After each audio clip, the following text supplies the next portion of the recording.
Today, my two best friends, Dane and Avril, got married. And there's no denying that changes things. Of course, things really changed when the three of us entered into a three-way sexual relationship with each other. I mean, let's be honest. The minute Avril started riding my cock while Dane fucked her in the ass threw our best friend dynamics into disarray. And yet, it changed again when I realized that my best buddy Dane and my sweetest girl Avril were falling in love with each other, even as all three of us shared a bed. It was an erotic, wild ride I took with the two of them for several weeks, but I figured out quickly that Dane and Avril had something special together, so I had no choice but to back away. Thank fuck the ties that bound our friendship since we were all freshmen in college were strong enough to withstand everything that happened. Thank fuck times 10 that my heart was able to withstand it. If I thought I'd have any regrets or longings watching Avril enter the sanctuary in her white wedding dress, I'd be wrong.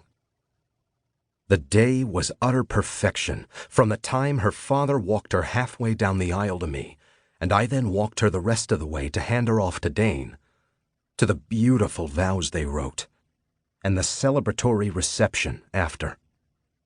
I threw the after-nuptials party, but without any recrimination from Dane and Avril. I excused myself before they could get to the garter-throwing part.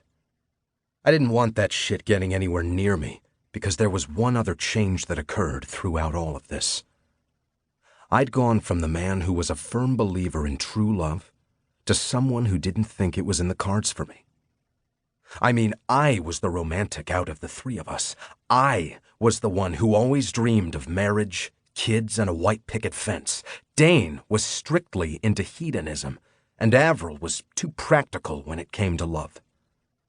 Throw in an extremely weird, but very satisfying sexual menage for several weeks, and everything got reversed.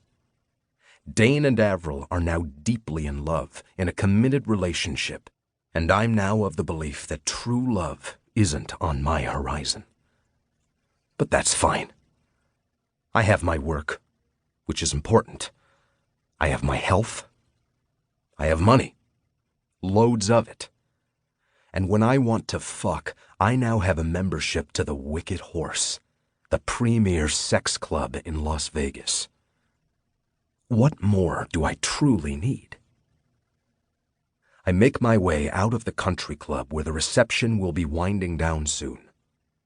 Dane and Avril have an early evening flight to Tokyo for their honeymoon. They said they plan to take 2 weeks, but I know them well. They're workaholics, and I bet they'll be back inside of 7 days, 10 max.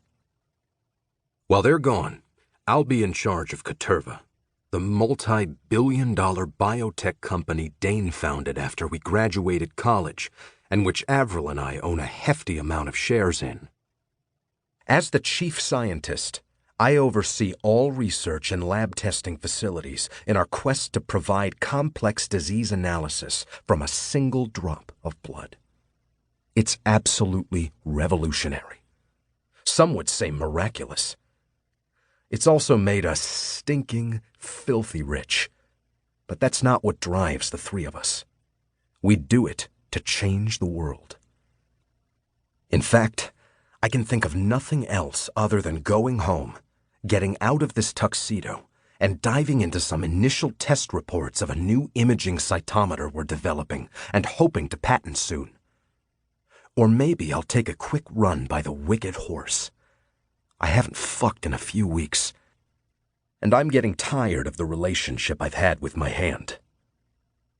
Despite my immense wealth, I don't care about losing cool points by firing up my plain gray Subaru.